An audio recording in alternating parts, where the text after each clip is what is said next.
नमस्कार दर्शकों, आज इंडिया ने एक बहुत महान नेता को खोया है, एडमिनिस्ट्रेटर को खोया है। जी हाँ, मैं बात कर रहा हूँ जगमोहन की, स्वर्गीय जगमोहन की, जो जम्मू कश्मीर के 2 मरतबा राज्यपाल रहे हैं और उन्होंने अपने कार्यकाल में आतंकवाद को तो कुचलने का प्रयास किया ही किया है, साथ ही साथ में एक बतौर सख्त एडमिनिस्ट्रेटर के रूप में भी काम किया है। उन्होंने एक नई दिशा दी विकास को, लेकिन आज यानी बीती रात 2 बजे उनका देहांत होगा। दिल्ली में आखिरी सांस ली, लेकिन पूरे देश को झटका लगा।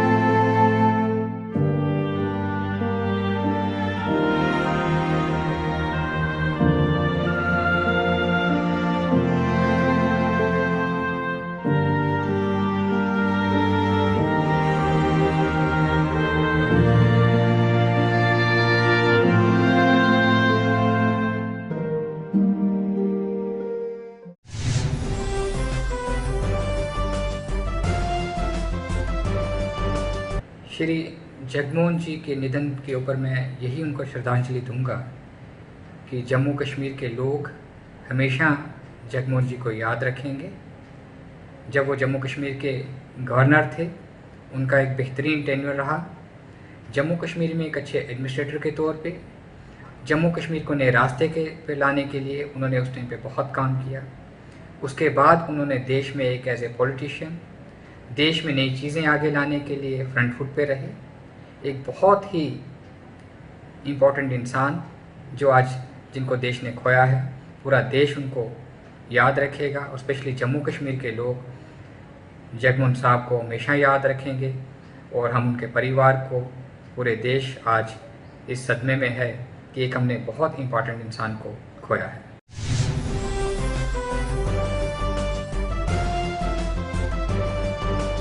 उसको प्रधानमंत्री नरेंद्र मोदी ने भी उनको श्रद्धांजलि दी है, परिवार के साथ सांत्वना व्यक्त की है, लेकिन साथ साथ हमने पॉलिटिकल पार्टी का रिएक्शन भी जानना चाहा। तो पॉलिटिकल पार्टी में सबसे पहले हमने कांग्रेस का रिएक्शन जानना चाहा और कांग्रेस ने कहा कि उनका रोल जो है जम्मू कश्मीर में अविस्मरणीय, जिसको कभी भुलाया नहीं जा सकता। उन्होंने एक एडमिनिस्ट्रेटर के रूप में तो काम किया ही किया है, दूसरा आतंकवाद के खिलाफ कैसे कड़ी से सख्ती से निपटा जा सकता है, ये सबक भी स्वर्गीय जगमोहन ने ही सिखाया है।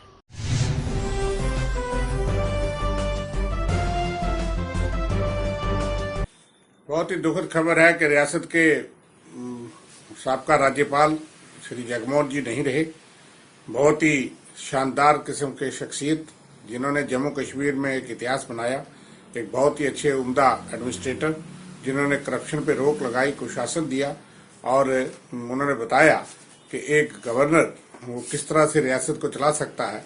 और एक बार उनके लिए ये कहा गया था कि अगर 2 बक्से रखे जाएं, एक सियासतदान के लिए, एक जगमोहन जी के लिए, तो उनका बक्सा भरा जाएगा। तो जगमोहन जी ने जिस किस्म के कार्य देश भर में किए, वो केंद्रीय मंत्री भी रहे, लेकिन सबसे पहले नई दिल्ली को बनाने वाले कांग्रेस के राज में वो जगमोहन जी थे। उसके बाद जम्मू कश्मीर में पहले चरण में भी उनको श्रीमती इंदिरा गांधी ने यहाँ लाया था और बहुत शानदार टेन्योर उनको रहा। उन्होंने यहाँ पे कुशासन और एक अच्छे एडमिनिस्ट्रेटर की तरह काम किया और बहुत बेहतरीन जो है वो यहाँ शासन दिया, और जिसमें सबका सुनवाई होती थी।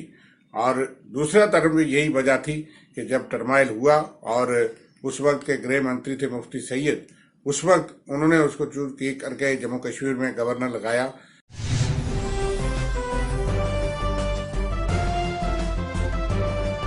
हालांकि पीडीपी के नेता का कहना है कि कहीं ना कहीं उनके साथ कंट्रोवर्सी भी जुड़ी हुई है। कश्मीरी विस्थापित पंडितों के पलायन को लेकर के उनका नाम भी आता है, शायद उनकी नीतियां इसकी वजह थी। लेकिन साथ साथ वो ये भी कहते हैं कि उन्होंने अपने दौर में जो विकास को नई दिशा दी, वो शायद ही कोई नेता दे सकता होगा, शायद ही कोई राज्यपाल दे सकता होगा, जो उन्होंने जम्मू कश्मीर के लिए किया।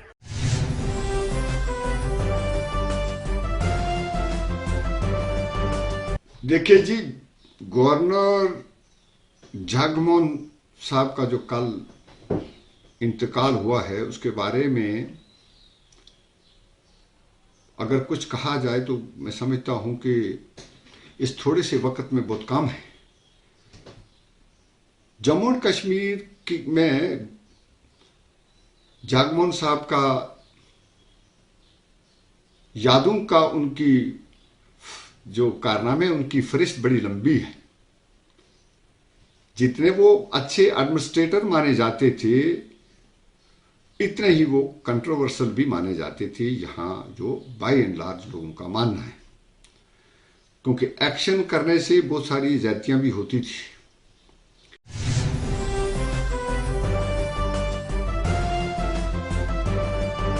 दर्शकों अगर बात करें तो कम से कम श्राइन बोर्ड का गठन उनके कार्यकाल में किया गया था।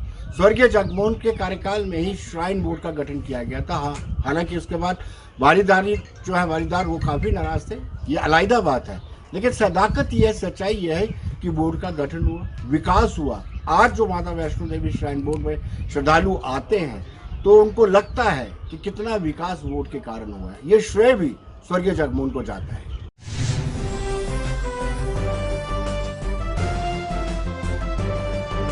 देखिए, आज जो दुखद समाचार सुबह आया, इसके अनुसार जम्मू कश्मीर के पूर्व गवर्नर और भारतवर्ष के पूर्व अर्बन डेवलपमेंट मिनिस्टर जगमोहन जी की निधन की खबर आई और वो बहुत ही दुखद समाचार था। जगमोहन जी का जो करियर था खासकर जम्मू कश्मीर में, उसमें उन्होंने मुझे लगता है बहुत सारे क्रूशल रिफॉर्म्स जो हैं वो लाए, जिसमें माता वैष्णो देवी श्राइन बोर्ड गठित किया गया जो बहुत देर से लोगों की एक मांग थी।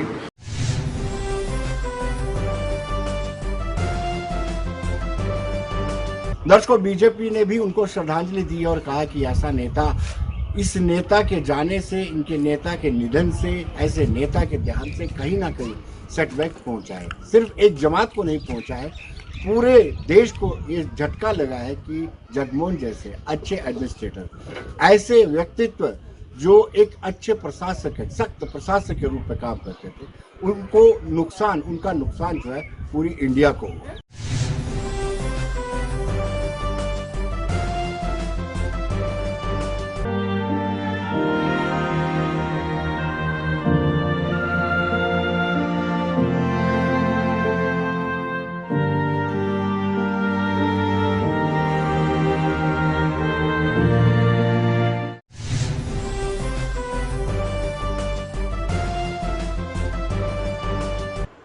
आज बहुत ही दुखद समाचार प्राप्त हुआ।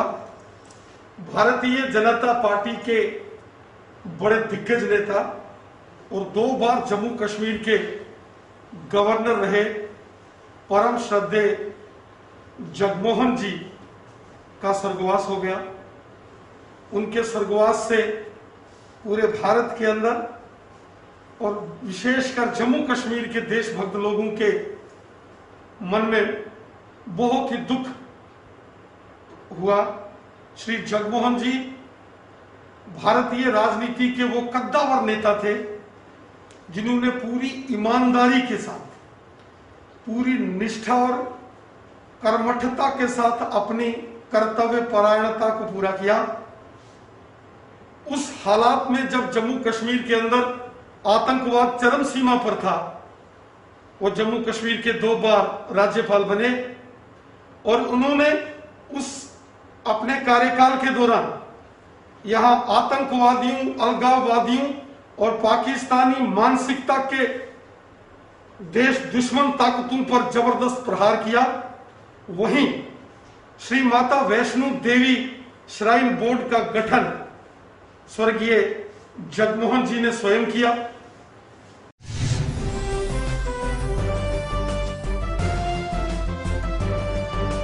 कोविड में हमने क्या, ये भी शायद बनता था और ये आज हमको देखने को मिला। आज ममता को उस वक्त तार होते देखा जब 2 साल के बच्चे का निधन हो जाता है, बच्चे की रिपोर्ट पॉजिटिव आती है तो माँ बाप नदारद हो जाता है, गायब हो जाता है।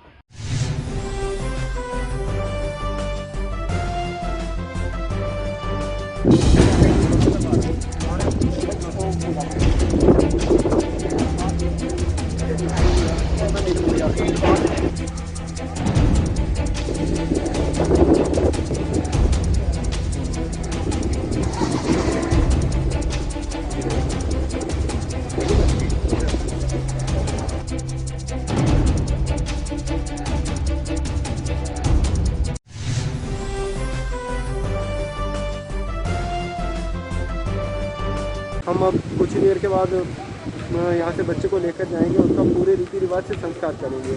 और मैं फिर भी सभी से ये गुजारिश करूँगा, अगर कोई भी बच्चा, कोई भी इंसान, कोई भी कहीं पॉजिटिव आता है, कम से कम इतना तो सोचिए कि वो आपका परिवार का कुछ सदस्य है। तो इस तरह मत छोड़ के जाइए, इंसानियत को ज़िंदा रखिए, दूरी बना के रखिए, लेकिन इंसानियत को ज़िंदा रखिए। बस यही गुजारिश करूँगा मैं हर एक से।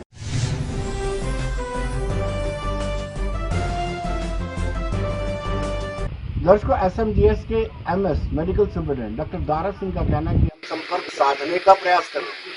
हम ढूंढ रहे हैं उन लोगों को जो इस डेड बॉडी के पेरेंट्स हैं, लेकिन अभी तक उनका आता पता नहीं मिल पा रहा है। और प्रयास किया जा रहा है, लगातार निरंतर प्रयास किया जा रहा है, पुलिस की मदद भी ली जा रही है, लेकिन अभी तक उनका कोई आता पता नहीं लगा।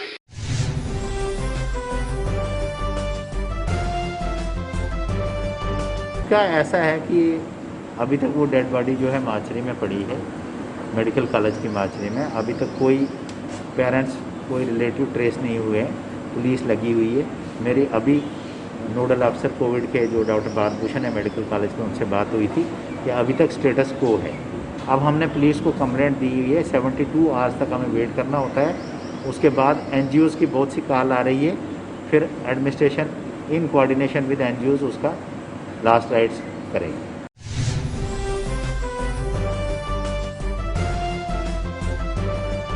इसको भारतीय जनता पार्टी के कोटे से MLC बने विक्रम रंधावा की बात करें तो विक्रम रंधावा के बयान, स्टेटमेंट, प्रेस कॉन्फ्रेंस के बाद कांग्रेस को एक मौका मिल गया है। कांग्रेस इस सारे मामले को भूलना चाहती है और यही कारण है कि आज कांग्रेस के नेताओं ने प्रेस कॉन्फ्रेंस की और प्रेस कॉन्फ्रेंस में कहा कि भ्रष्टाचार का अड्डा बन रहा है पाकिस्तान, भ्रष्टाचार का अड्डा बन रहा है जम्मू कश्मीर का प्रशासन।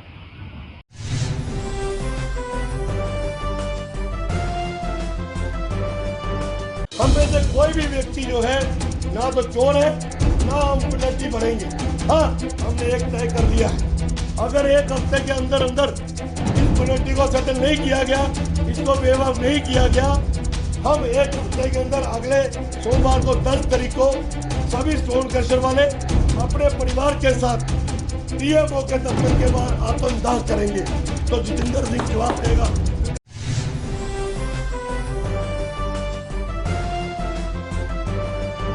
बहुत गंभीर आरोप एक केंद्रीय मंत्री जो PMO में बैठे हैं, बीजेपी के अपने ही नेता द्वारा, एक विधायक रहे जो उनके द्वारा लगाए गए हैं, सैंड और बजरी और जो माइनिंग है उसके बारे में, और इस तरह का इशारा किया कि यहाँ हफ्ता वसूली सिस्टम जम्मू कश्मीर में इंट्रोड्यूस हो गया। ये बहुत ही गंभीर आरोप है। कुछ अफसरों के भी नाम हैं जिस तरह से उन्होंने खुलासा किया है एक सीनियर नेता ने। ये बहुत चिंता की बात है और जिस पे हम फौरी त्याग पत्र मांगते हैं। मोदी जी और प्रधानमंत्री जी से बड़ी उम्मीदें थी, वो कहते थे ना खाऊंगा ना खाने देंगे, तो आज एक इल्ज़ाम लगा तो उसका प्रॉपर्टी डिमांड करती है कि वो अपना पद छोड़े, जांच के लिए सामने आए और उच्च स्तरीय जांच और निष्पक्ष हो और सच्चाई सामने आए। और इसलिए प्रधानमंत्री से हम कहेंगे कि इस किस्म के में प्रेसिडेंट ऐसी स्थिति है। इस मुद्दे ने जिस ढंग से कल एक बीजेपी के वरिष्ठ नेता ने जो प्रेस वार्तालाप के साथ खुलासा किया, उसने पूरी एडमिनिस्ट्रेशन को, मैक्सिमम अफसर जिससे लोगों का रास्ता यहाँ पे रहता है, उनकी इमेज को टार्निश यहाँ पे किया गया, जो इल्ज़ाम यहाँ पे लगाए। और हफ्ता वसूली का सिलसिला 370 तोड़ने के बाद यह शायद ऐसे सिलसिले सामने यहाँ पे आ रहे हैं जो वाकई चिंता का विषय, और जिसमें मंत्री का नाम आना, और वो मंत्री जिसका एक अपना इंस्टीट्यूशन है, जिसकी क्रेडिबिलिटी मचा रही कि कहीं पे भी ऐसी चीज़ भी यहाँ पे हो, फौरी तौर पे उस मंत्री को इस्तीफा देना चाहिए ताकि निष्पक्ष जांच यहाँ पे हो। और क्रेडिबिलिटी का सवाल है, अब ये क्रेडिबिलिटी PMO कोई नहीं रही है। PMO बिल्कुल प्राइम मिनिस्टर का शैडो मिनिस्टर यहाँ पे होता है। मोदी साहब की छवि पे भी फर्क यहाँ पे पड़ा, और मैं समझता हूँ कि फौरी तौर पे डिले ना हो। जिस ढंग से कल एक भाजपा के नेता ने खुलासा किया, ये किसी और पार्टी के, विपक्षी पार्टी ने नहीं किया, उनका अपना ही पार्टी, जब उसके सब्र का बांध टूट गया कि इस हद तक नौबत यहाँ पे पहुंच गई, वो गुस्सा बाहर फूटा। और जनरल पब्लिक ने, उन्होंने जो जो इल्ज़ाम यहाँ पे लगाए, मैं समझता हूँ कि लोगों ने खुद यहाँ पे सुना।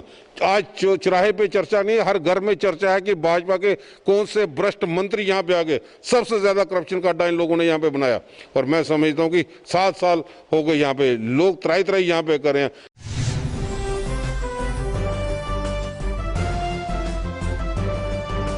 दर्शकों, कोविड-19 के संकट में हर कोई व्यक्ति अपनी अपनी फील्ड में योगदान दे रहा है कि किस तरीके से लोगों का मनोबल बढ़ाया जाए, लोगों की सोच में सकारात्मकता लाई जाए। ऐसे ही टाइम्स नाउ के सीनियर एडिटर प्रदीप दत्ता भी काम कर रहे हैं, हम उनसे बातचीत।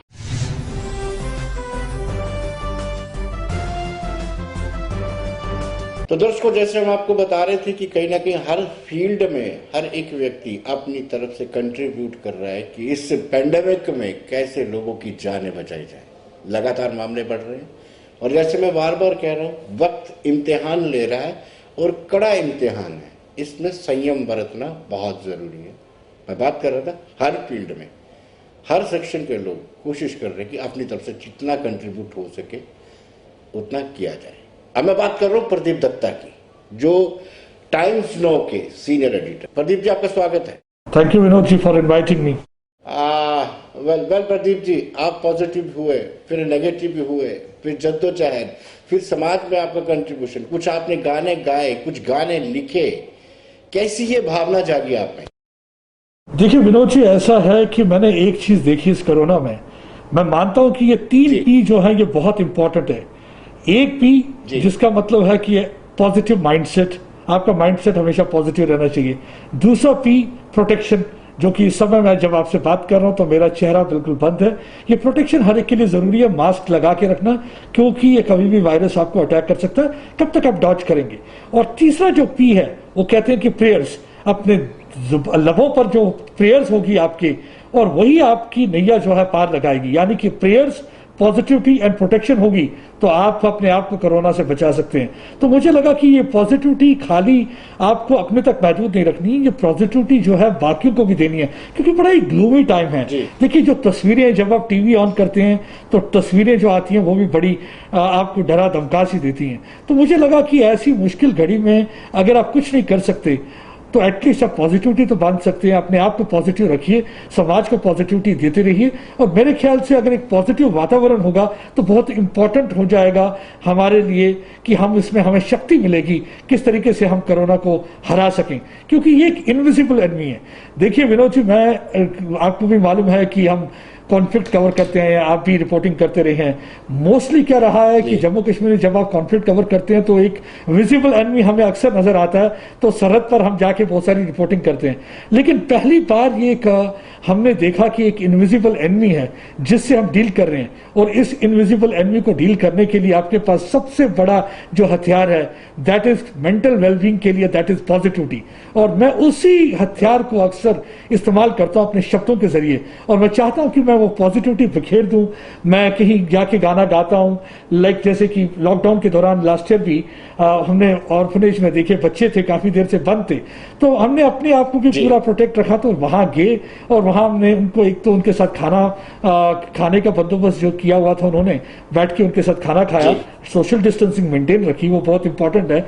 और दूसरा, हमने उनके लिए गाना बजाना भी, ताकि उनको एंटरटेन भी करें, क्योंकि आप जब घर पे बैठ जाते हैं, 4 दीवारी में बैठे रहते हैं, तो बहुत ही परेशानी का आलम होता है। तो उससे कैसे निकला जाए, तो हमने कहा let's do something, let's entertain them also. अगर हम कुछ नहीं कर सकते हैं, एटलीस्ट मुश्किल की घड़ी में उन्हें एंटरटेन कर सकते हैं। तो हम जाके गाते थे, बजाते थे।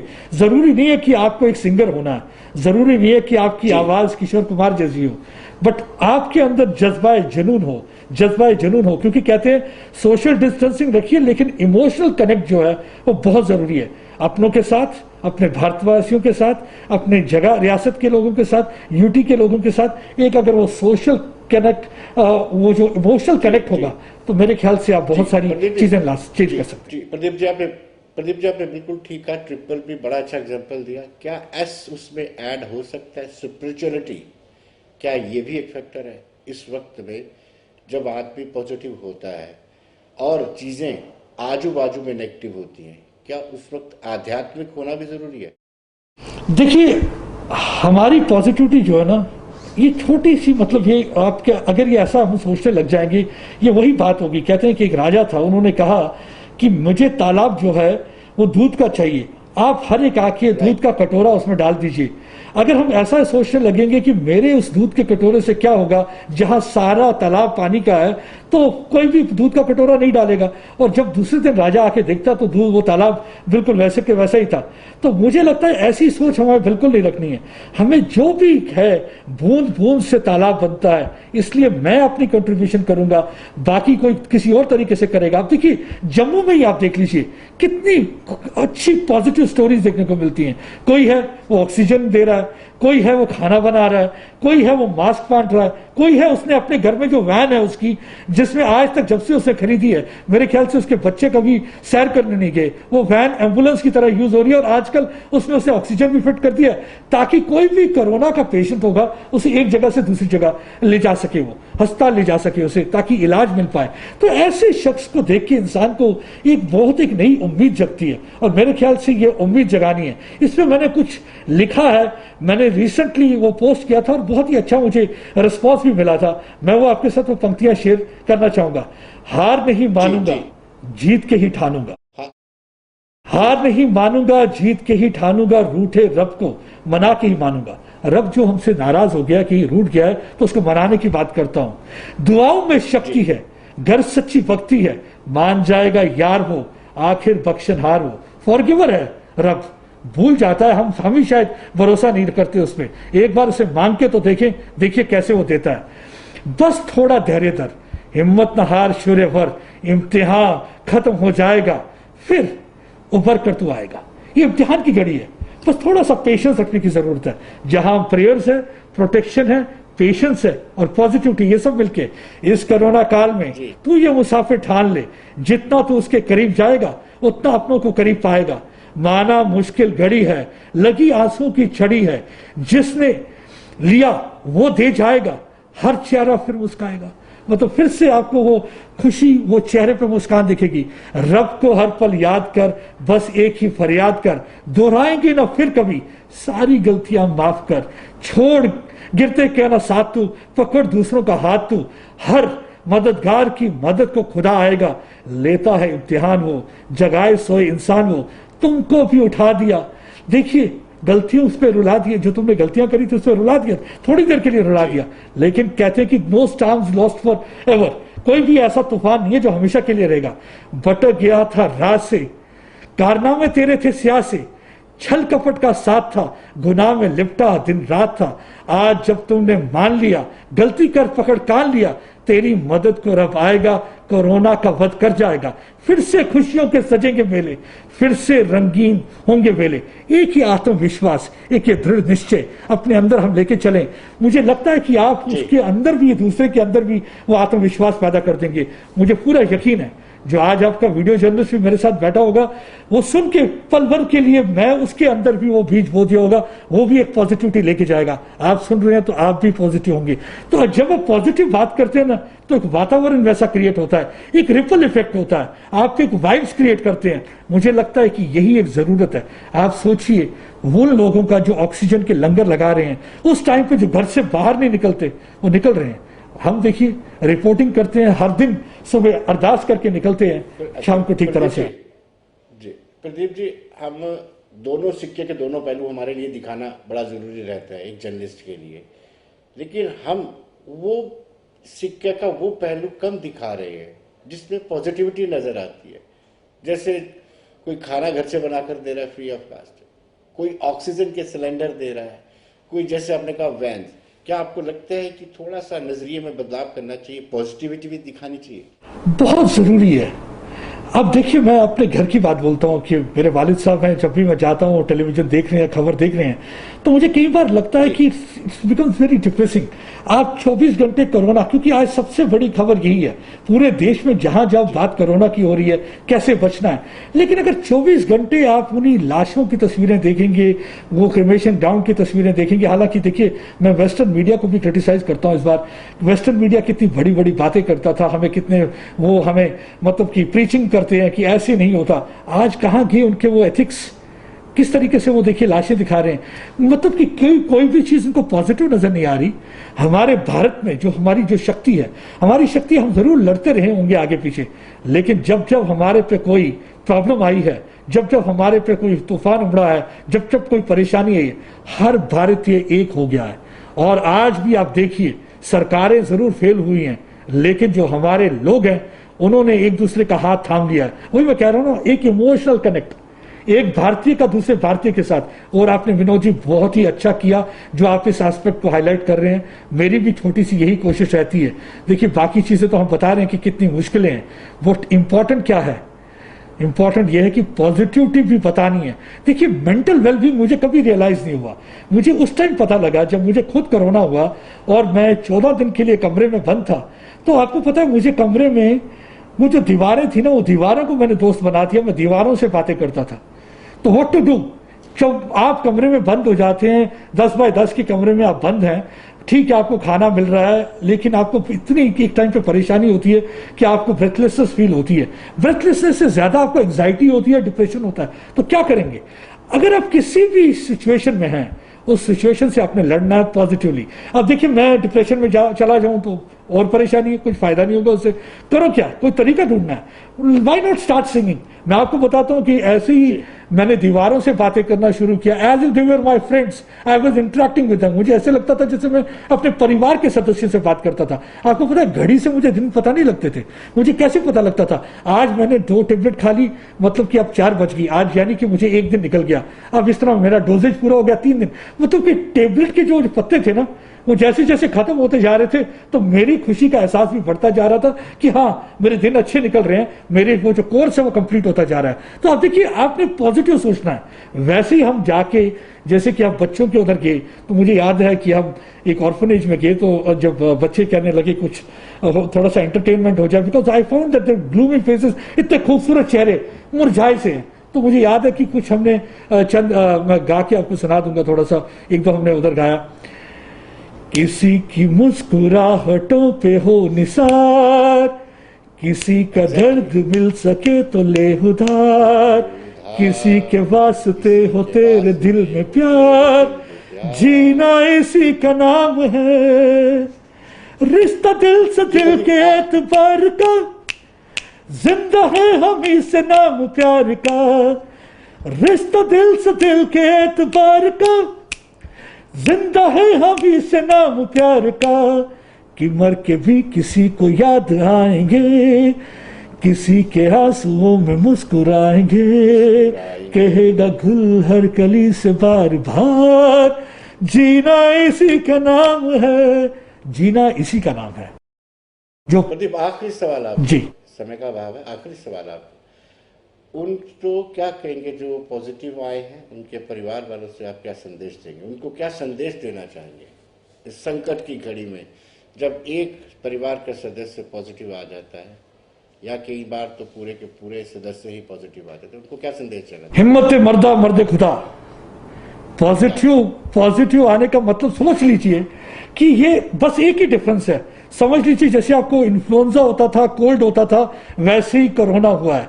लेकिन फर्क यह है कि इस बार हम थोड़े हथियार डाल देते हैं, हम थोड़ा घबरा जाते हैं। घबराने की कोई जरूरत नहीं है, तो आखिरकार वैसी ही कोई वायरल चीज है, वायरस है, तो उससे डील कर लिया जाएगा। एंटीवायरल ड्रग्स है, बहुत सारी चीजें हैं। और अगर आपको लगे थोड़ा सा ऑक्सीजन की जरा ज्यादा कमी हो रही है, तो हॉस्पिटल्स हैं, आप एकदम वहां जा सकते हैं। लेकिन ज्यादातर आपको जो क्वारंटीन करने से, आइसोलेशन से, बस छोटी छोटी चीजें करनी है। स्टीम लेते रहिए।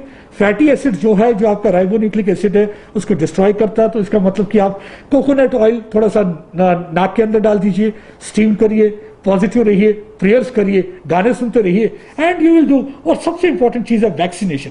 वैक्सीनेशन से ना कतराइए। आपको जो वैक्सीनेशन करते हैं ना, तो आपको एक बहुत इंपॉर्टेंट टैग मिलता है। सारी उम्र तो हम आम आदमी रहे हैं, लेकिन वैक्सीनेशन के बाद हम वीआईपी बन जाते हैं। आप बोलिए वीआईपी कैसे बन जाते हैं? One you get vaccinated, then you get immunized, and P you get protected. So it is vaccinated, immunized and protected. So go for that VIP tag. और अगर आप VIP बनना चाहते हैं तो इंजेक्शन जरूर लगाइए। जी प्रदीप, बहुत बहुत शुक्रिया आपका, धन्यवाद। Thank you Vinod ji.